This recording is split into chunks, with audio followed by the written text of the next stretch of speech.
começou a sua trajetória na antiga Rondônia? Olha, eu me formei em Guarapuava, faculdade, e vim montar o cartório aqui, em 1986. Um amigo meu, chamado Antônio Marques Siqueira, que era vereador, foi um dos primeiros vereadores aqui da Zé do Sul, ele disse: Erundinho, você tem faculdade, você tem condições, explodiu lutar para esse lugar virar município. Daí eu guardei aquilo na minha cabeça, né? E em 1992 eu disputei para vereador. Aqui era ainda a Londinha, distrito da reserva, a Vila Londinha, o distrito inteiro, a região inteira chamava distrito de reserva.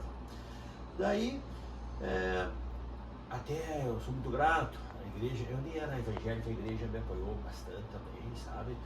Enfim, a população me apoiou muito, a vereador, fui um dos mais votados do Pinhão, porque eu tinha esse plano, essa bandeira de campanha de emancipação do Rio Grande do Sul. Quando terminou a eleição, eu comecei a fazer chama-se abaixo assinado, que é esse documento que eu dava para tirar foto depois, sabe? Eu tive uma máquina de escrever, para durar já, eu datilografei todo datilografei esse documento e comecei a coletar assinatura. Comecei comigo, com a Silvara, e fomos pegando a assinatura do povo. Pegamos 341 assinaturas. Daí mandamos fazer um mapa, lá tinha um amigo meu chamado Mauro Batistelli, em Guarapuava, ele era do IAP, lá, ele tinha todos os mapas da região. Eu levei para ele um mapa do Pinhão, dizendo para ele: olha, eu quero que você corte por aqui, eu quero que nós vamos fazer um município novo, você faça que a nossa divisa seja pelo Rio Capão Grande, descendo lá por trás do Sebastião, do Rio do Pontão, e também no Rio São Pedro, descendo de Iguaçu abaixo. Então, esse aqui é o marginal que eu fizer. Daí o mapa a gente desenhou, desenhamos o mapa, enfim, juntando toda a documentação que era necessária, né? Entregamos na mão do deputado Valdir Jussum, que foi o deputado que defendeu o projeto de emancipação lá na Assembleia Legislativa. Depois que ele fez uma tramitação por lá, antes, porém, em julho de 93, eu e mais uns amigos fomos até a casa do deputado Rossoni, levamos os mapas, levamos a documentação inicial, esse abaixo da cópia desse aqui, que o original fiquei comigo, a cópia desse aqui, entregamos para ele. Ele levou na Assembleia, fez as aprovações iniciais.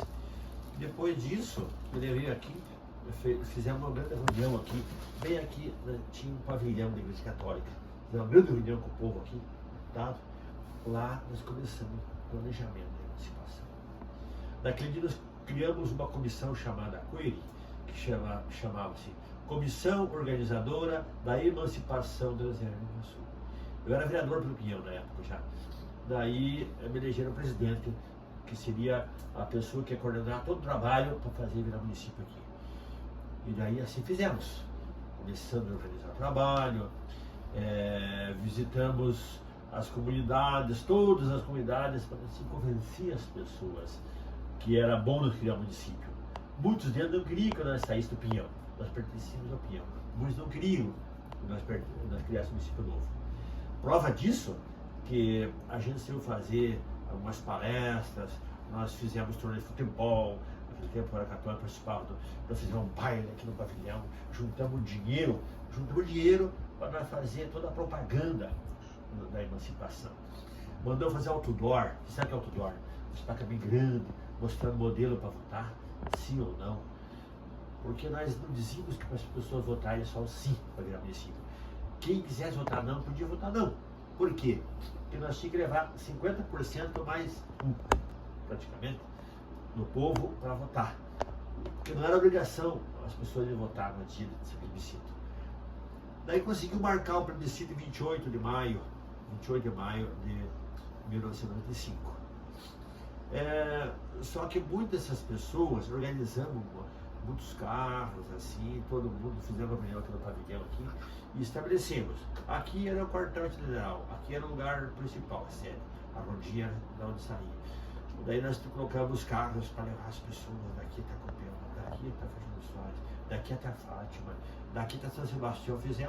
Colocamos 50 carros no dia, sabe? E o prefeito Pinhão na época ajudou nós. Deu algumas Toyota, alguns carros assim, que pudessem entrar em lugares mais ruins. Tem lugar que a estrada é muito ruim, né? Para ir buscar o povo para votar. Então, o prefeito Pinhão, Tenor Remy, que ajudou nós também, colocando os ônibus, os carros para puxar o povo, para o povo ir votar para nós tentar criar um município. Vocês vejam uma coisa que aconteceu. Aqui na Copel, por exemplo, o povo copeliano é um povo mais chique um pouco, né?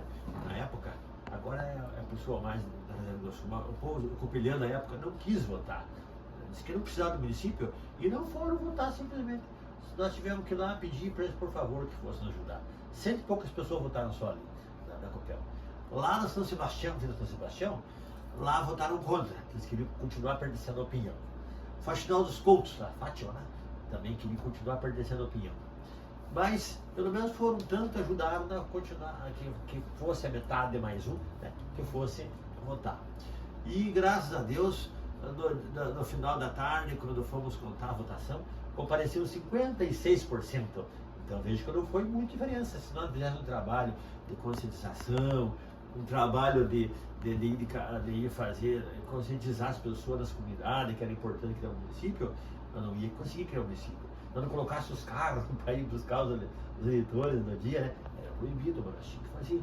Se nós não fizesse isso, a juíza não ficou sabendo. Deus amorteceu a juíza no dia. A juíza não queria que nós fizéssemos. Mas nós fizemos o transporte das pessoas. As pessoas que não podiam ir até as urnas, a pessoa que estava doente, às vezes um velhinho, ou uma situação ou outra, nós levamos as pessoas até as urnas para votar. E graças a Deus nós conseguimos o número suficiente, né, de pessoas. E daí no dia 4 de setembro de 96, né, o governador, desculpe, 95, o governador Jaime Lerner criou a Lei 11.163, né?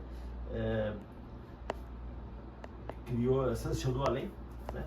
E foi criado o município, que teve a primeira eleição em outubro de 1996, né? Eu falei algumas coisas talvez não tivesse na pergunta de vocês, mas podem fazer essas duas perguntas que tiverem também, né? Quais foram as maiores dificuldades durante esse processo? Dificuldade? A dificuldade é que tinha gente que dizia assim, olha, esse município vai ser um município muito pobre, dizia, não vote pelo sim, não vão votar no dia, porque vão criar um município que não vai ter renda, não vai ter dinheiro, mas era um engano. O que é? Na época nós tínhamos até mais recursos, nós tínhamos até o ICMS da usina, que depois criaram uma lei lá, tinha uma lei lá que nós ficamos só com os royalties. Mas mesmo assim, é um município próspero. Nós temos royalties da usina, nós temos uma agricultura forte, pecuária, madeireira, a agricultura é muito forte e hoje o comércio também está bom aqui. Então, a dificuldade era convencer as pessoas a votarem, irem votar e irem votar sim, né?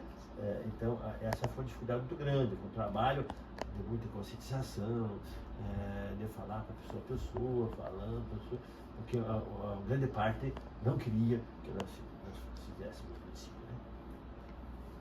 Sabemos que o senhor teve um cargo importante no Legislativo. Nos seus mandatos, quais foram as prioridades administrativas após a criação do município? Bom, eu fui vereador, aqui eu perdi para prefeito, sabe? Então, eu fui vereador pelo Pinhão, né? Quando eu fui vereador pelo Pinhão, a minha principal realização foi ter lutado para esse lugar virar município. Outras coisas aí também nós batalhamos também, aqui na época tinha poucas ruas abertas, ajudamos incentivar o município do Pinhão que viesse abrir mais ruas para nós aqui, fazer mais posteamento para iluminação elétrica. Não tinha água tratada, lutamos para que tivesse água da Sanepar, que não tinha água tratada aqui, não tinha telefone, lutamos por telefone, essa torre aí de telefonia, foi coisas que nós batalhamos junto, né? Enfim, batalhamos por várias coisas, mas a principal coisa que conseguimos foi a emancipação, né? Quando eu fui vereador no Pinhão, né? Houve crescimento econômico depois da emancipação? Sem sombra de dúvida, né? Você veja aí, nós temos algumas pequenas fábricas que vieram aí, né? Tipo assim, o pessoal do MAG, né? Vieram 60 emprego, agora vem a CODEPA também, que é uma coisa muito boa para a agricultura, e também gera um pouco de emprego e também gera imposto, né? E sem falar, temos vários supermercados aqui na cidade, temos várias farmácias, temos postos de gasolina, todos eles geram emprego, né? E também gera imposto no município, né? E a agricultura também é muito forte no nosso município, né? Muito forte. Quando o senhor chegou aqui, tinha bastante trabalho? No cartório? É. Não tinha, Leonardo. No começo aqui, eu cheguei em 86, abriu o cartório em 1º de setembro de 86. Eu tinha uma casa alugada aqui no pai da Dilvana, da professora Dilvana, aqui bem assim. Então, pra você ter uma ideia, eu tinha uma sala, tamanho dessa mais ou menos, que era o cartório, e atrás eu tinha uma cozinha, e atrás era o meu quarto, era uma casa só. Aí eu trabalhava sozinho. Aquele tempo era uma máquina de escrever, as coisas eram manuscrito, eram feitas à mão. E essa máquina de escrever, tinha uma máquina de escrever e fazia as coisas à mão. E eu fazia tudo sozinho, porque o lugar era pequenininho, tinha muito.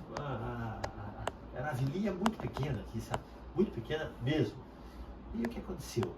Então, eu trabalhava sozinho, não precisava. Olha, veja hoje.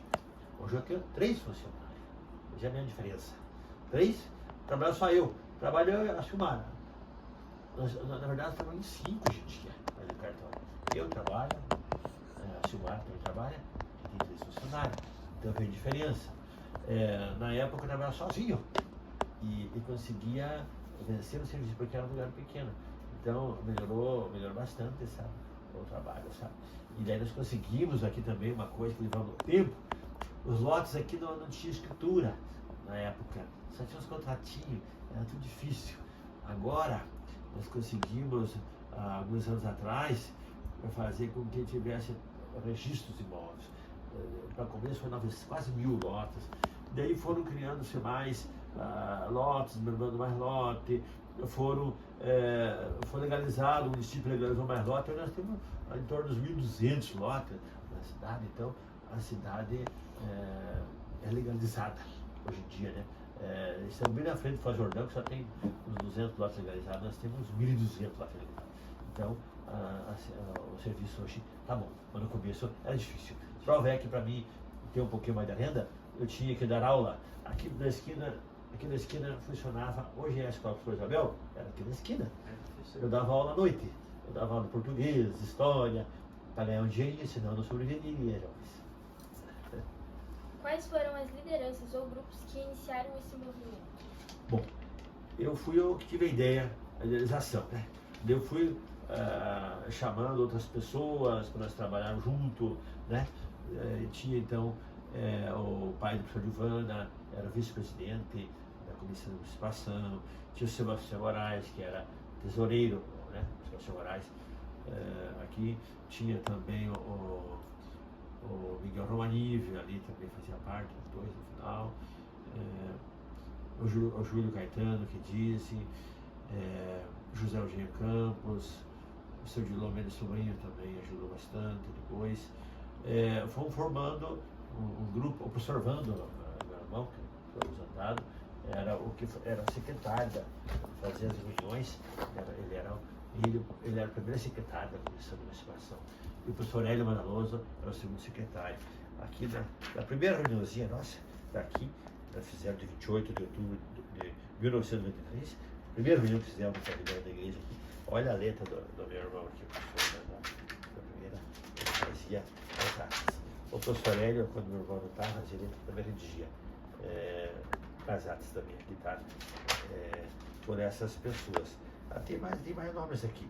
Nós colocamos aqui o Sorélio, Assir Oliveira, o Osmir Wolff, que também correu a prefeito depois, na minha época, João Fernandes Félix, o Fernandão que disse, o Maurinho, o Reginaldo da Silti, foram agrupando pessoas e pessoas para conseguirmos o nosso intento, né? O nome Reserva do Iguaçu. Como ele foi escolhido? Havia outras opções de nomes? Poderia colocar até o nome da vilinha aqui, que era a Rodinha, né? Mas eu pensei assim, colocar a Rodinha, uma coisinha até pequenininha. Aqui antigamente, quando eu cheguei aqui não era tanto já, mas tem um tempo aqui, eu tinha 20 casas, tinha 19 bares. Todos aqueles caras ali, o dia inteiro jogando baralho, com aqueles revolvão na cinta, e com aquelas facas aqui, jogando baralho o dia inteiro. Era uma coisa terrível esse lugar aqui. Era terrível, ridículo. Depois foi entrando a civilização, conseguiu trazer a rede de energia elétrica para dentro, já tinha luz à noite, e foi aos pouquinhos, foi melhorando.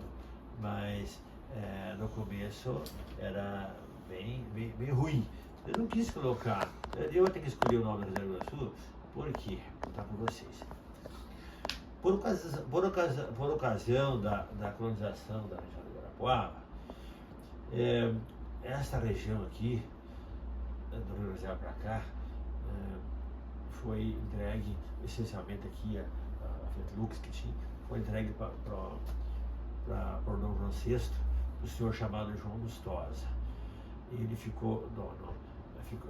ganhou do governo esta área aqui, da Fetlux que tinha. Aqui. Depois Fetlux comprou de muitos anos, mas era o João Lustosa. Tá. Foi criado o nome, foi colocado na reserva aqui porque era tudo município de Guarapuava, desde aqui do Iguaçu até Guarapuava, tudo município de Guarapuava aqui. E daí tinha um distrito chamado Pinhão e Reserva, que vinha desde o Rio Pinhão, lá, sabe o Rio Pinhão, até Iguaçu, era um distrito chamado Pinhão e Reserva, era o nome. Reserva aqui, por causa que ficou reservado para os índios, era uma reserva indígena. Prova que a mulher do João Lustosa, um dia, para se livrar dos índios, teve que jogar sabão quente, viu falar assim, jogar sabão quente nos índios, para os índios ir embora. Se os índios entraram dentro do casarão da Fetlux aqui, esse casarão era do João Lustosa. E até hoje o casarão, conhece o casarão não foi a Fetlux que construiu, foi o João Lustosa que construiu. E na verdade, assim, os índios queriam invadir a casa dela, queriam matar eles, né? E ela se livrou, ela e as crianças dela, jogando sabão quente naqueles índios. E os índios foram embora, né? Então, aqui era uma reserva indígena, por isso que chamava-se reserva. Daí foi criado depois, os imóveis foi dividido, aqui ficou a reserva de cima. Aí esse riozinho que passa aqui no meio da cidade chama-se Arroio da Divisa. Desse arroio para lá, o nome do imóvel chama-se, até lá no Jordão, chama-se Reserva de Baixo. Para cá, Reserva de Cima. Então, foi criado esses nomes. Para a preservação dos nomes antigos, eu preservei o nome de reserva. Como não poderia colocar só reserva, porque lá perto de Ponta Grossa tem um município chamado reserva já, não poderia ter dois dentro do próprio estado. O que aconteceu? Eu acrescentei do Iguaçu. Por que do Iguaçu? Em homenagem ao Grande Rio, que gera royalties, gera riqueza para o nosso município, o rio que nasce em Curitiba e deságua ali fora do Iguaçu, um rio muito bonito, que já tem a usina aqui, é um rio de integração estadual, né? Um rio muito importante. Eu quis colocar a reserva do Iguaçu para diferenciar da outra reserva, né? Em homenagem ao Grande Rio. Seria assim, se for traduzir, reserva na linguagem indígena Iguaçu, que dizia Água Grande, reserva da Água Grande, se for traduzir. Vamos para a última pergunta, então. Na sua opinião, a emancipação foi positiva para a comunidade? Por quê? De suma importância. Você veja bem, quando nós pertencíamos ao Pinhão, nessa avenida Rodinha aqui onde está o Conselho Tutelar, era ali por saúde. Atendimento médico, quando vinha? 1 a 2 vezes por semana o médico vinha atender aqui. Fazia lá, atendia 20 pessoas e cessou. Não tinha dentista. Nós não tínhamos delegacia, dava cada bang-bang aí, nós não tínhamos polícia dentro. Nós não tínhamos água tratada, tudo água do poço, água que Corumbá, na frente dos riachos ali. Nós não tínhamos telefone. Na verdade, nós não tínhamos nada aqui, né? Hoje, veja bem como é que está a nossa cidade hoje. Hoje nós temos telefone, está ali a torta, que nem sei se estão ocupados hoje em dia, mas está ali a torta. Temos água tratada em toda a cidade. Temos asfalto em quase toda a cidade, onde não é asfaltado, tem calçamento, né? Temos vários supermercados. Os supermercados são muito bons. Aqui tem vários supermercados. Tem várias postos de gasolina. Temos, vamos dizer assim, uma cidade bonita hoje já. Agora sendo núcleos habitacionais já. Vindo que bonito no pessoal saindo de perto por saúde. Que lindo aquilo ali. Muito outras casas saíram aqui na cidade. Né? Então, foi de extrema importância, né? O tamanho do nosso posto de saúde, com atendimento de 5 médicos, né? Chega lá, sendo atendido, tem dentista, tem exames para nós, tem tudo que praticamente a essência nós temos hoje em dia. A escola cresceu, tem um colégio aqui, tem um colégio na Copel, tem outro colégio lá na nossa vizinha, então, na verdade, foi de suma importância a criação do município. Então seria isso. Só isso? Muito obrigado pela sua Nossa. participação. Aí, estamos aqui fazendo uma entrevista. Pode se apresentar um pouco aqui? Eu sou o pastor Pedro Marcelino Duarte, já resido aqui em Reserva do Iguaçu 35 anos. E estamos aqui para responder umas perguntas aqui, que a nós vai ser formulada nesse momento, e desejo que seja satisfatória nosso grupo de jovens que estudam, né? Então, o senhor pode me contar um pouquinho sobre a sua história e como veio parar em Reserva do Iguaçu, a antiga Mondinha? Olha, nós chegamos aqui no ano de 90. Né? Reserva do Iguaçu tinha só esta rua aqui, João José Ribeiro, e aquela outra mais além. Era toda estrada de chão, difícil, né? E eu fui um missionário que viveu em Buenos Aires 2 anos, voltando para o Brasil nesse momento, aí tive uma chamada para vir para cá. E aí, chegando aqui, com o tempo, fomos convidados para fazer parte da comissão organizadora para a emancipação de Reserva do Iguaçu. E assim sendo, deu certinho, fizemos o plebiscito, tudo certinho. E hoje, Reserva do Iguaçu já cresceu bem, né? Está bem mais desenvolvida. Isso traz para nós uma alegria. Era muito difícil, aqui dependia de pinhão. Quando nós íamos para o Pinhão, chovesse, os carros atolavam tudo nas estradas, e dia de sol era uma poeira muito forte. Até que chegou uma oportunidade, tivemos o privilégio do asfalto ir até Pinhão, começou a melhorar bem já assim em Reserva do Iguaçu. Como sabemos, o senhor é pastor da igreja evangélica, né? Quando o senhor assumiu a igreja evangélica Assembleia de Deus, foi difícil o começo por conta da falta de recursos da época? Olha, quando nós começamos aqui, nós viemos aqui, né, tínhamos em média umas 6 a 8 famílias, né? Então aqui nosso, por exemplo, a Assembleia de Deus, a qual pastoreamos, no momento tinha somente uma igrejinha aqui, onde depois remodelamos a casa pastoral, e nesse meio aí tivemos também uma congregaçãozinha ali, a congregação dos Blenk, diz aqui em Santo Antônio. Depois disso começamos o trabalho, no primeiro ano aqui que chegamos aqui, aí se converteu 365 almas, mais de 200 batizados no Espírito Santo. Aí hoje, pela bondade de Deus, temos a sede de 15 igrejas. Todas as comunidades aqui de Reserva do Iguaçu têm uma igreja evangélica Assembleia de Deus.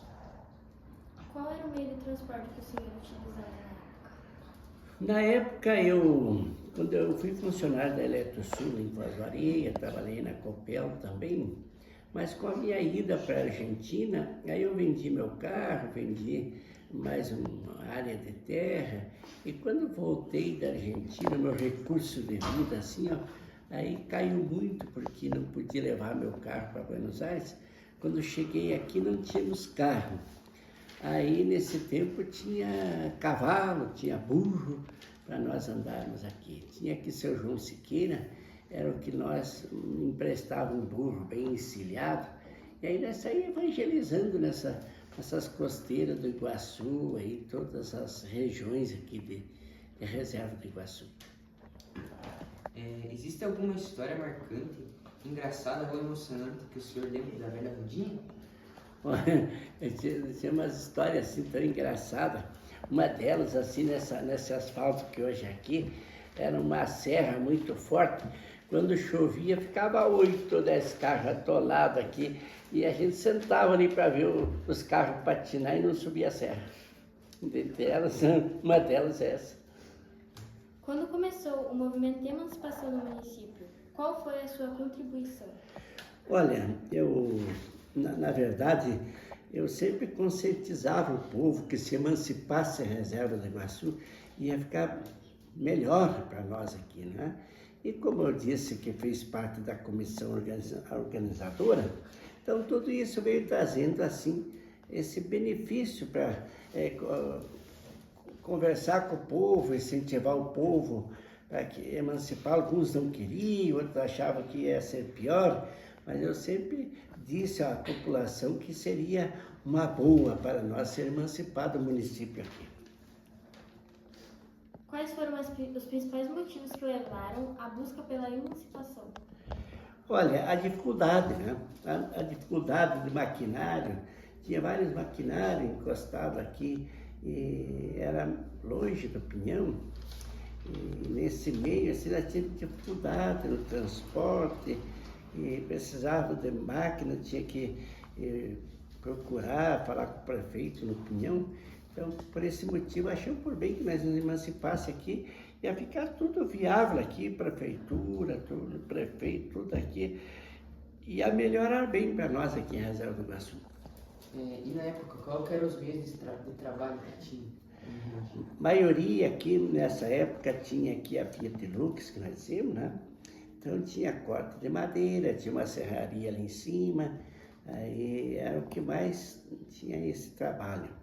E já desde essa época tinha também, assim, colheita de batatinha, de feijão. Naquela época não tinha ceifa para colher com maquinário, era tudo manual, né? Então tinha dificuldade nessa área, né?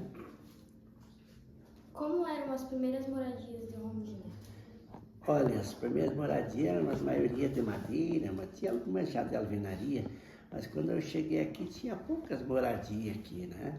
Tinha aqui nessa época aqui, Sebastião Moraes tinha um comércio ali, tinha Orivaldo, que também tinha um comércio, tinha um bar, e assim, a maioria era assim, né? O que o senhor mais lembra da vida cotidiana na antiga Rondônia? Esse é mais difícil, né? Eu lembrava assim que tinha muita, naquela época, antigamente, tinha muita briga aqui, né? Tinha, para mim que vim de fora, hoje eu já sou reservense nato aqui, né? Mas naquela época era difícil, assim, o povo gostava muito de beber, né? Tomar, aí os bares eram cheios de gente dia de chuva, e sabe que a pessoa embriagada, ele fica meio inconsciente, né? E 2 e 3 e já brigavam nos bares, se matavam mais uma vez, né? E era um pouco mais assim. Hoje a gente pode ver que é tudo diferente, né? Existiam líderes comunitários ou pessoas importantes na época? Quem eram? Os líderes comunitários que sempre tinha mais aqui, por exemplo, né? Na verdade, assim, os comunitários tinham vários aqui dos mais antigos, tinha que liderava aqui, tinha Sebastião Moraes, tinha Orivaldo, tinha o pessoal mais antigo aqui, a família Romanive, que quando eu cheguei aqui já tinha aqui, tinha já a família Fornari, a família Madaloso, né? Que eram os que mais assim destacavam, e outras que a gente nem lembra o nome também, né? Havia presença de madeireiras ou exploração de recursos naturais? Se havia exploração? Que eu saiba muito não tinha, né? Porque, né? A maioria era a exploração de madeira aqui, que tinha na Fiat Lux, aqui, de venda de madeira, tinha outras aqui no Santo Antão, um trabalho muito forçado com plantio de pinhos ali, né? A maioria é esse o trabalho, né? Como as famílias lidavam com o isolamento ou distância de centros maiores? Tinha dificuldade, né? Os centros maiores aí que tinha aí era Guarapuava, era Pinhão, Mangueirinha, então tinha uma dificuldade grande assim para se deslocar para essas cidades maiores, né? Tinha dificuldade para essa deslocação, né? Deslocamento, transporte, essas coisas, era difícil aqui, né? Vamos para a última pergunta então. Qual mensagem ou lembrança o senhor gostaria de dizer sobre aquele tempo? Olha, eu quero dizer uma mensagem importante assim, ó, que tem muitos assuntos daquela época que eu não tenho saudade, né? Foi dias difíceis que passamos aqui, tinha algo que trouxe para nós aqui dificuldade, assim, a maneira, o convívio da população, né? Também tinha dificuldade nas famílias, né? Havia muitas divisões, mas, pelo outro lado também, o povo reservense é um povo muito acolhedor, tem um coração bom.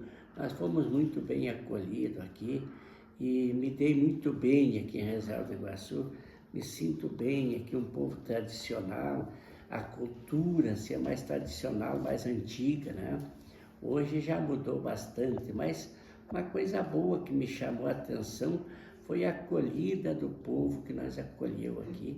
Isso marcou na minha vida aquela tradição antiga que tinha aqui de tropiada, de rodeio. E eu que vim, meu pai veio aí do sul, tinha muito isso também, né? Animais, tinha esse trabalho que vem trazendo assim, que veio marcando a gente, a maneira que o povo vivia aqui, marcou a minha história e por isso estou aqui em Reserva até hoje, né? É tudo importante para a gente ver, né? Não acha? Tudo isso é importante. E quando eu cheguei aqui, assim, a gente via assim, o transporte, tinha aqui o avô desse moço aqui, né? O irmão Agenor morava ali no interior, todos os sábados ele vinha com um jipezinho que ele tinha, e eu depois tinha uma rural, ele vinha cultuar com nós aqui, aquele povo assim, ó, antigamente era diferente, né? Tudo andava no caminhão, caminhoneta, isso era tudo diferente, o trabalho era outro, né? Era importante, né? Uma coisa que a gente via sempre assim, a maneira que o povo vivia, hoje é outra vida, tudo mais fácil, né? Então era isso. Meu muito obrigado, quero agradecer a vocês aí, os nossos alunos aqui, que estão fazendo esse trabalho, essa pesquisa aqui. Meu muito obrigado a todos, um abraço e bom estudo para vocês. Muito obrigado pela sua participação.